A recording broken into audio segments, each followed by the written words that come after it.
What's going on, everyone? Kapabricks here. In today's video, I'm going to be showing you guys this AT-AT Walker design I found online. It's called the plus size AT-AT. It's unrebrickable. It's designed by this designer. I cannot say his name, but he's going to be linked down in the description. He did an amazing job.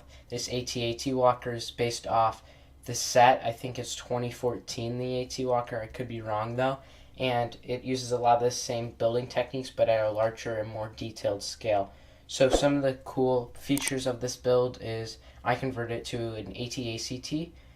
So the way I did that was I added on the orange cargo crates to make it look like the AT-ACT from the movie, obviously. And then I changed the guns in the front of the build. So it's only one gun compared to the two, which is what an AT-AT is, where an AT-ACT has one gun. It has an interior and an interior in the head. So now we're going to just look at some of the cool stuff on the build. So the first part of the AT-ACT we're going to be looking at is the cargo, which is really the main thing that determines an AT-AT Walker from the AT-ACT. So the way I did this was I just added some tiles over the original paneling and changed like the ladder color to orange, and then redid the bottom part of that area so it's old like orange and that kind of stuff. So I feel like that's the only thing that really determines the AT-AT Walker from the AT-ACT. But the head is different in the movie. I didn't really mod that much, but we'll get into that later. So yeah, now we're going to go look at the inside of it. So the way that you access the interior is you just end up flapping this open. Really simple and really sturdy. And then it opens up to where you can see the interior, which there's quite a lot of space.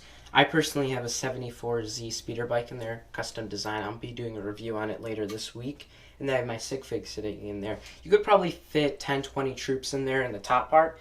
And then, yeah, pretty cool. Also, these panels open just a little bit, not too much.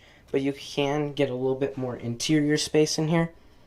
But, yeah, I mean, that all depends on how you want to do it. If you were to put lights in here, I'd probably put the lights in there. That's something I want to do in the future. But now we're going to go look at the head. So now we're going to take a look at the head. So the way that the head is on the actual AT-ACT is a lot more like more square, I would say, compared to the actual AT-AT Walker. But the way I modded the head was I just changed the cannons to one cannon to where an AT-AT Walker is two, because that's like one of the main differences of the head. I would have liked to make a custom head, but it wasn't really too necessary for my Scarif MOC. And then you can see here that the head goes right back and forth. Really nice, honestly. It's just super fun to play with. And it also has an interior, which I'm going to show you guys right now. So looking at the interior of the head, it's the exact same like panel system that the body is. So you can just open this and you can get access to the interior, which is like the cockpit you see in Hoth. So you can, there's a couple of levers that you really can't see. General Veers is right here, and you can see he's looking through the binoculars, so like in the movie. You can fit two AT-AT driver pilots in here. I honestly have no clue where my pilots went. I only found one of them. But yeah, I would say this is one of my favorite parts. It's a nice interior and it's super good, and it just closes and opens really easily. So yeah. So now we're going to just take an overall look of the build and the different features of it. So first of all, the legs can move into different positions. I have mine like this because this is kind of what you see like when the AT Walker's moving in the movies or the AT-ACT. But it's personally, I would say, pretty hard. It's using like joint pieces, like Technic joints. I don't know exactly what to call them, but it's a very sturdy connection, definitely, but it is very hard to position in the ways you want. You can position it a lot of different ways.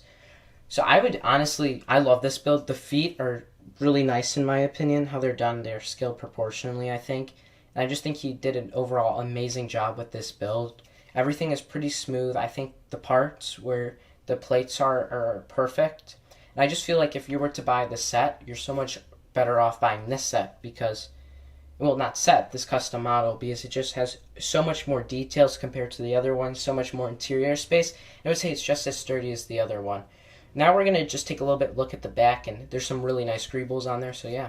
Now taking a look at the back of the AT Walker, you can see some really cool greebles on it. I personally added this sticker piece with a couple of letters on it because I just think it looks pretty cool, maybe like the number of the AT-AT Walker. I would say the way that he uses these hinge pieces to angle all these panels are just perfectly, and all the connections here, it's honestly a fantastic model, and the greebles are pretty nice back here, I would say, too. That's one of my favorite parts of this build. Yeah, so if you enjoyed today's video, please make sure to go check out my other videos and subscribe, and I'll see you all soon.